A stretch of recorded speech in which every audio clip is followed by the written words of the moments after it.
The crisp, metallic scent of silver polish was the only thing that cut through the cloying sweetness of jasmine tea and derision.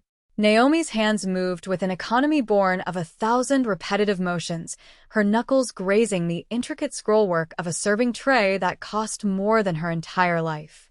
From the adjoining sunroom, the laughter of the lady of the house, Aiko, tinkled like shattering glass. "Imagine," Aiko said, her voice a silken thread of contempt. "The theme is a night of 1,000 diamonds, and she'll likely show up in polyester." Her friends, women with faces as smooth and hard as porcelain, joined in the laughter.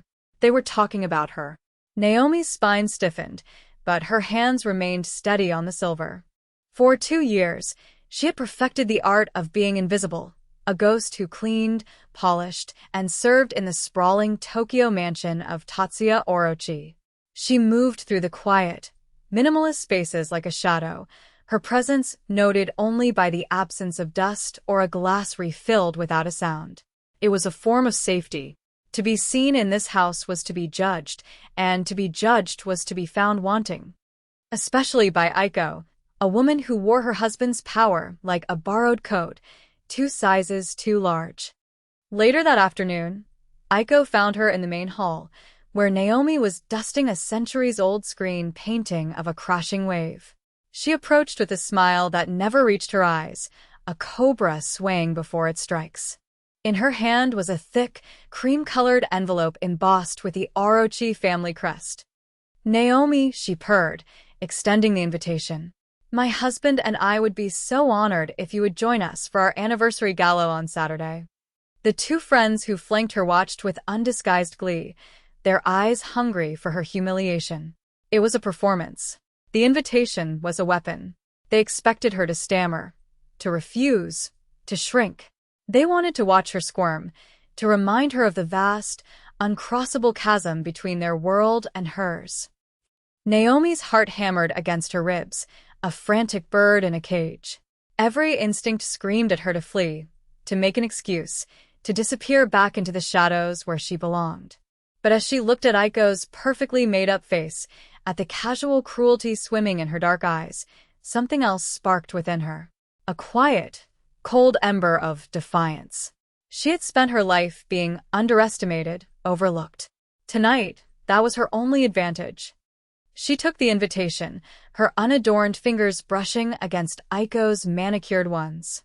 "I would be honored, ma'am," she said, her voice even and clear. The flicker of surprise in Aiko's eyes was a small, satisfying victory. It was not the reaction she had wanted.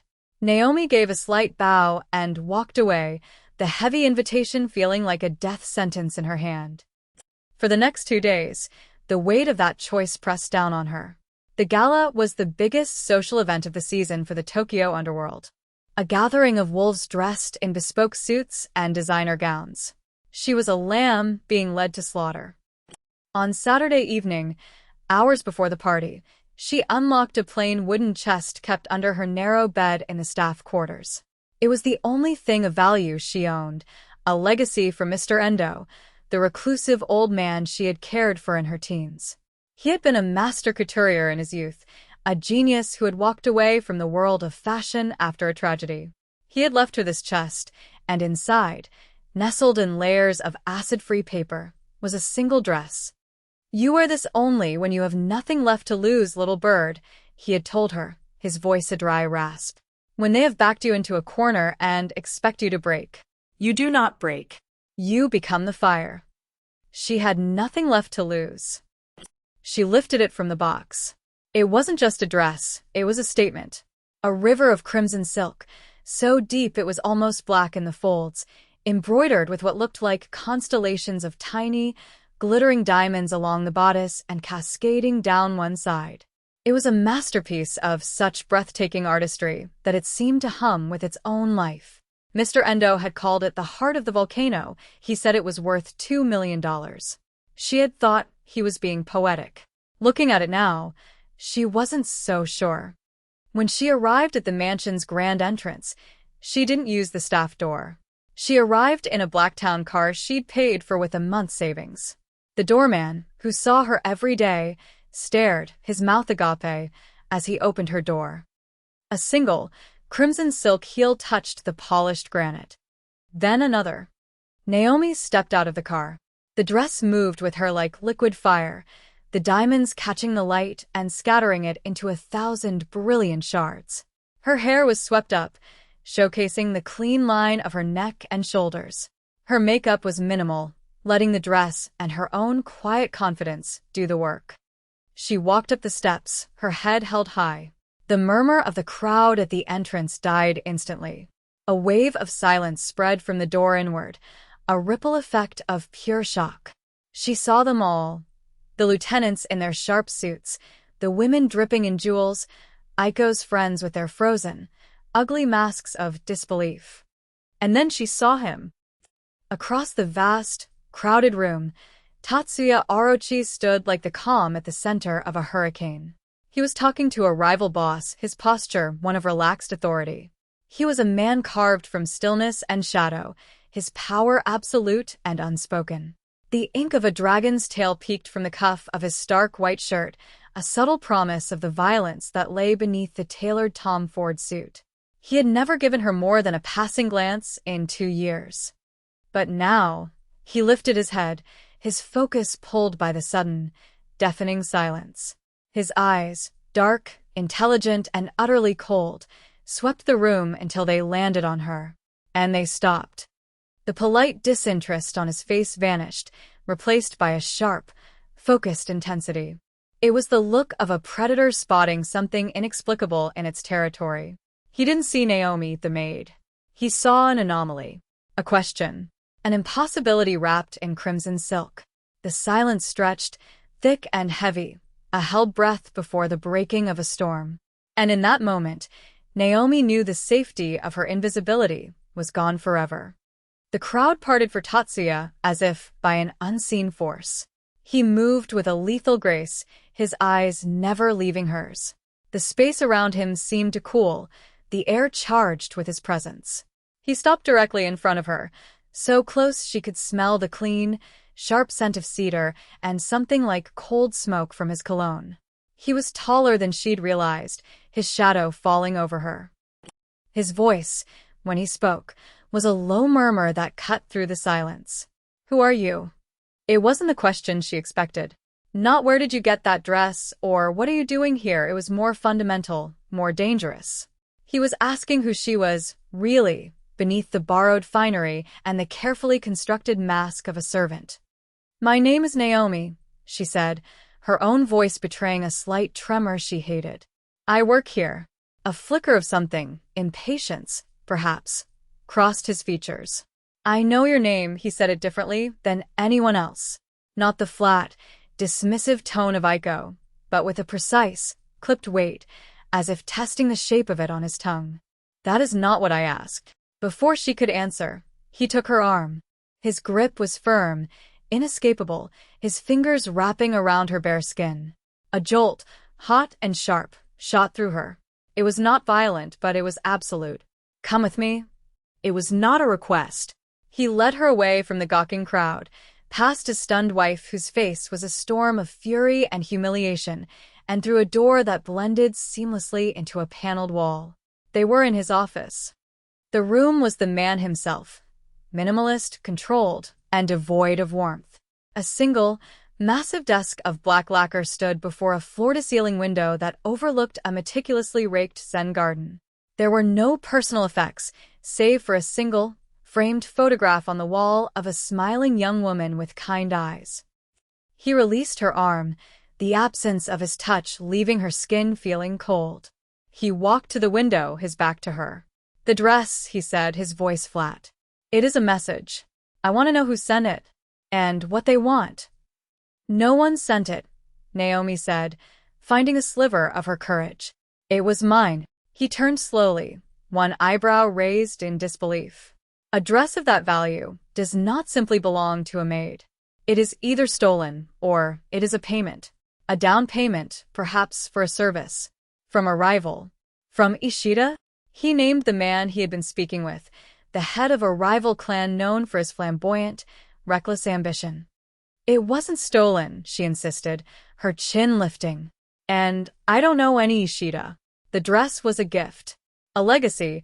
She would not tarnish Mr. Endo's memory by explaining him to this man. It was the one piece of her past that was hers alone. Tatsuya studied her, his gaze analytical, stripping her down layer by layer. She felt exposed, not because of the dress, but because of the intelligence in his eyes. He was looking for the lie, the weakness, the angle.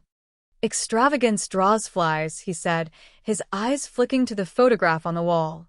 A shadow of profound pain passed over his face, so quick she might have imagined it. And flies bring spiders. Those who wish to be seen are often the first to disappear. He was warning her. But it was more than that. He was speaking from a place of deep, personal loss. He was talking about the woman in the picture. The shame of a failure he carried, the wound that fueled his control. He saw her dress not as a triumph, but as a liability, a beacon painting a target on her back. And on his. A sharp knock on the door broke the tension. One of Tatsuya's lieutenants, a grim-faced man named Kyo, entered and bowed. Sir. Ishida is asking for the young lady. Tatsuya's jaw tightened. He is to be told that the young lady is occupied. He is insistent, sir. He says he only wishes to offer his compliments on her beauty. Tatsuya was silent for a long moment. He looked at Naomi, a calculated coldness in his eyes. You will return to the party. You will stay by my side. You will not speak to anyone unless I approve it. Is that understood? Yes, she whispered. It was an order that felt like a cage, but under the circumstances, it also felt like the only sanctuary in the room. He led her back into the gala. The moment they stepped through the door, a hush fell again, but this time it was different. It was laced with fear. Standing beside Tatsuya Orochi was Acclaim. He had marked her as his. As they moved through the room, she felt the heat of his body, a solid wall of power beside her.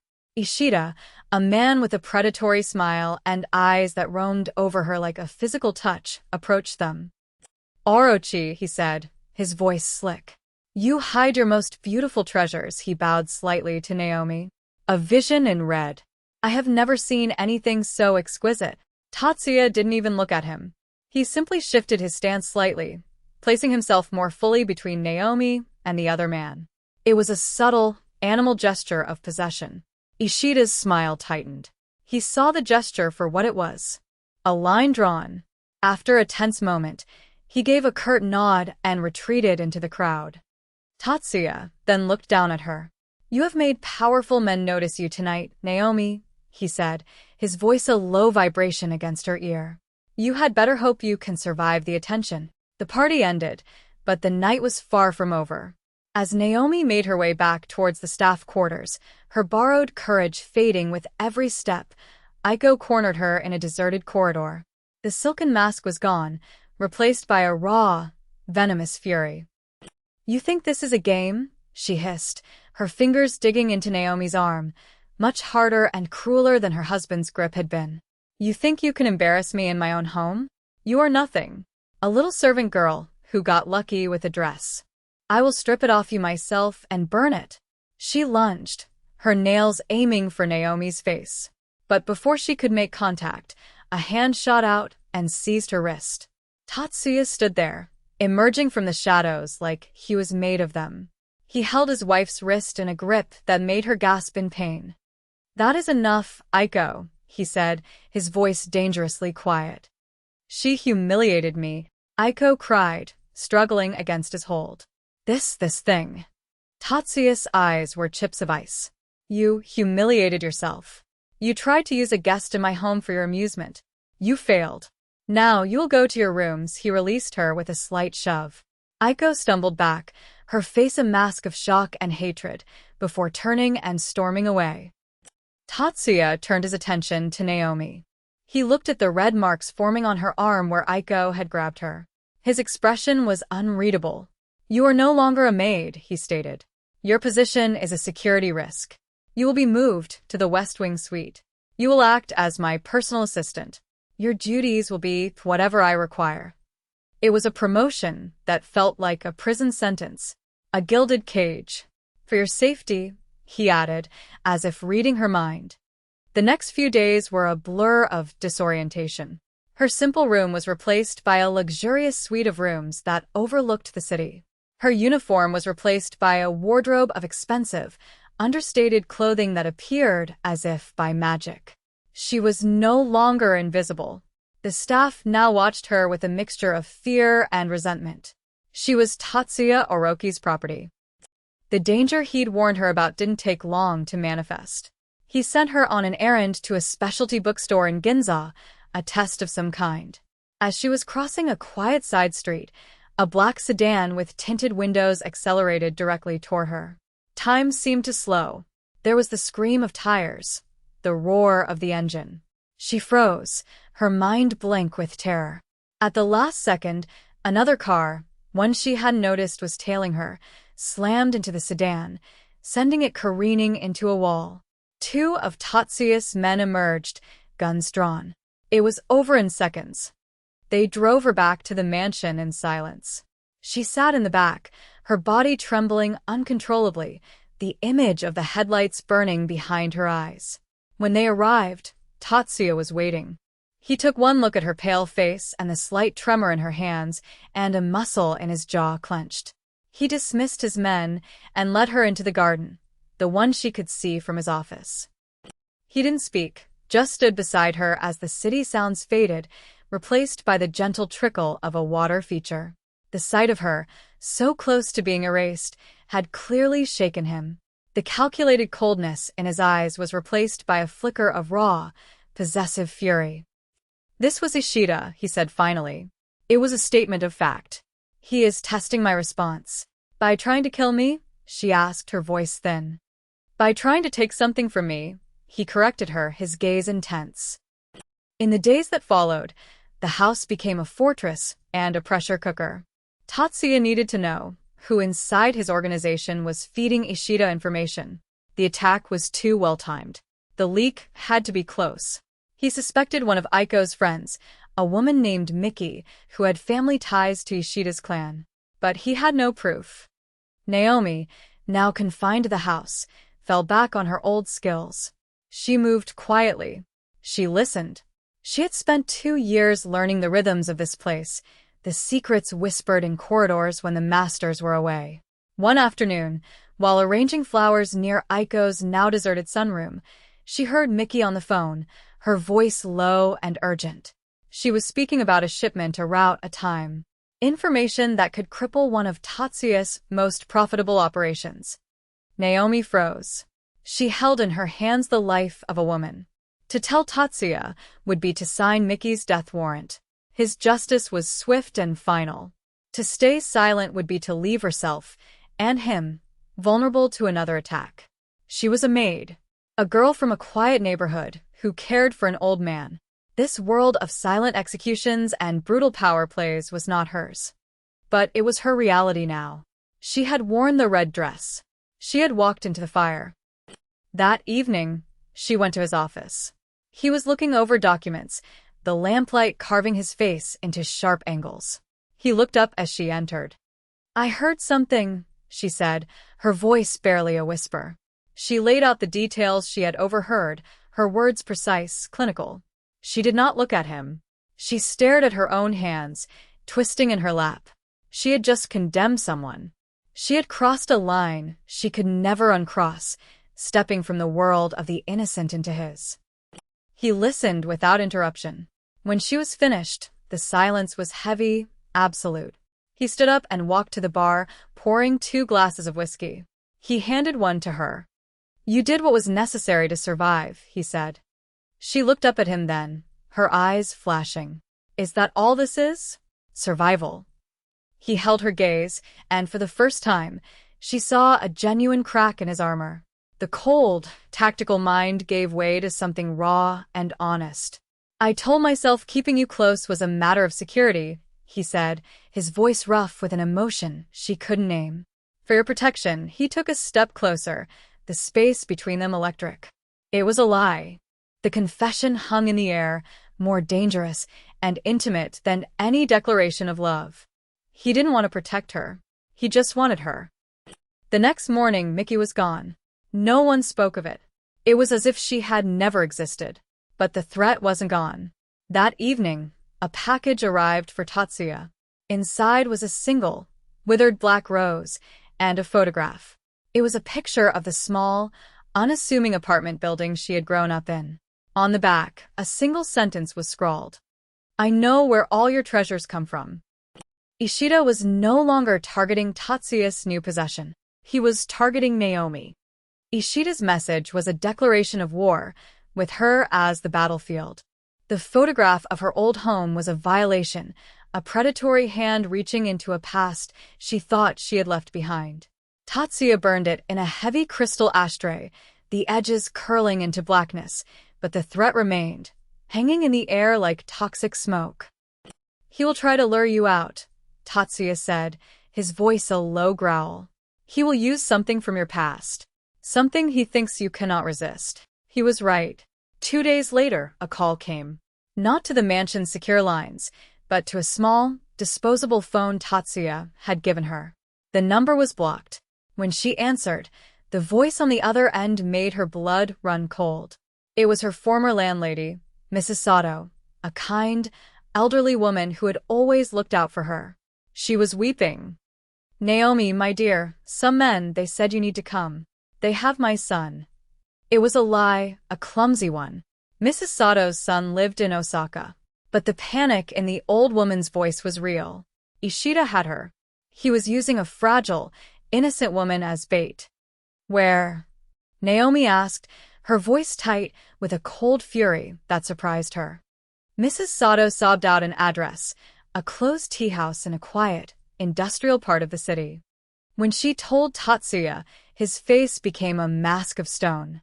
"It is a trap." "I know," she said. "I'm the bait. But he has Mrs. Sato. I have to go." "We go," he corrected her, his eyes blazing. This was not just business. Ishida had made it personal. He had reached into Tatsuya's home and used an innocent to threaten the woman he now considered his. It was an insult that could only be answered with blood. They didn't go in with guns blazing. Tatsuya's approach was, as always, surgical. He and 2 of his most trusted men, dressed in simple, dark clothing, entered the tea house through a rear service entrance they'd breached moments before. Naomi was with them, her heart pounding a frantic rhythm against her ribs. Tatsuya had wanted her to stay in the car. She had refused. "This started with me," she'd said. "I will see how it ends." He had looked at her, a flicker of something like respect in his eyes, and given a single, sharp nod. The main room of the tea house was dimly lit. Ishida sat at a low table, a smug smile on his face. Mrs. Sato was huddled in a corner, terrified but unharmed. Ishida's men were positioned around the room, arrogant in their numbers. The little bird comes to the cage," Ishida said, his eyes landing on Naomi. "And you brought the dragon with you. How touching." Tatsuya stepped forward into the light, his hands empty, his presence alone a weapon. "Let the woman go, Ishida. Your business is with me." "My business is with whatever you value," Ishida sneered, gesturing toward Naomi. "And you, my dear, are vastly overvalued. A pretty distraction. He will tire of you, just as he tired of his wife. Just as he tired of the one before." He nodded towards the exit. "He failed to protect his first love. He will fail you, too." The barb hit its mark. Naomi saw Tatsuya's posture tense, the wound Ishida had so casually ripped open, bleeding fresh pain. And in that moment, watching Ishida's gloating face, Naomi's fear burned away, leaving behind a diamond-hard clarity. She had been observing, learning. She remembered overhearing 2 of Ishida's own men at the gala, complaining about his recklessness, about a recent deal where he had shorted them their share. They had called him a peacock, all feathers and no honor. While Ishida's attention was locked on Tatsuya, reveling in his perceived victory, Naomi took a half-step forward. Her voice, when she spoke, was not loud, but it was clear and carried across the silent room.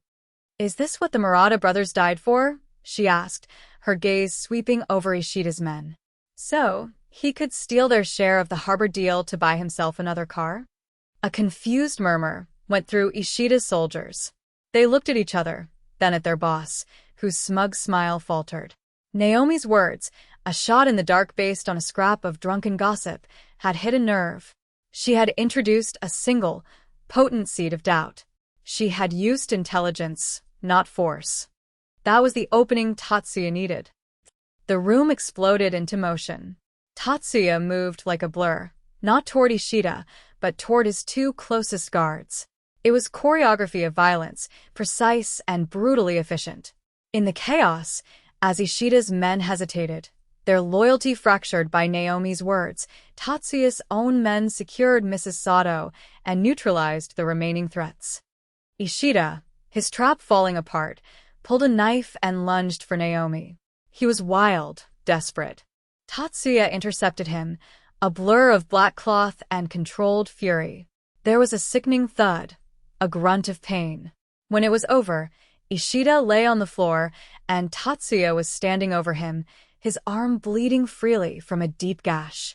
A price had been paid. In the silent aftermath, back in the sterile safety of Tatsuya's office, Naomi carefully cleaned the wound on his arm. The scent of antiseptic mingled with the metallic tang of his blood. Her hands, once used to polishing silver, were now steady as they stitched his skin, a skill she'd learned caring for Mr. Endo's many small injuries. He watched her, his expression unguarded for the first time. The man of violence and calculation was gone, replaced by someone more vulnerable. He reached up with his uninjured hand and gently touched her face, his thumb tracing the line of her jaw. "My men are loyal because I pay them," he said, his voice quiet and rough. "My family is loyal because of blood. But you," he paused, his dark eyes searching hers. "You are loyal because you chose to be." It wasn't a declaration of love. In his world, it was more. It was the ultimate acknowledgement. He saw her not as a possession, but as an ally, an equal. "Ishida was right about one thing," he continued, his thumb stroking her skin. "You are my weakness," he held her gaze, the intensity there stealing her breath. "And my only strength." Weeks passed. The mansion grew quieter. Aiko was gone, her presence erased as completely as Mickey's had been. Tatsuya had dissolved their marriage, a politically and financially costly move that severed ties with a powerful family, all without a word of explanation to his lieutenants. The ripples were still being felt throughout his empire. Naomi was no longer a maid in a uniform or a spectacle in a borrowed gown. Tonight, she wore a simple, elegant black dress. She stood at the floor-to-ceiling window in his office, the same window he had stood before when he first interrogated her. The lights of the Tokyo skyline glittered below, like a fallen constellation. He had offered her a way out. A new identity, a new life, anywhere in the world she chose. A bank account with enough money to ensure she would never have to serve anyone again. Complete freedom, guaranteed and protected by the long shadow of his power. The choice was hers to make. He entered the office, silent as ever, and came to stand behind her. He didn't touch her, but she felt his presence as a tangible warmth at her back. Their reflections were captured side by side in the dark glass, two stark figures against the vast, glittering expanse of the city. She looked at his reflection, the severe lines of his face, the stillness of his posture. The man carved from silence and danger who had shown her a terrifying, possessive tenderness. She thought of the red dress, of the girl she had been. She thought of the woman she was becoming. She didn't turn around. She kept her eyes on their reflections, on the city that sprawled before them, a kingdom of light and shadow. "I think I like the view from here," she said softly. It was not a surrender. It was not a declaration of love. It was a choice, her choice, to stay in the fire and finally, truly become it.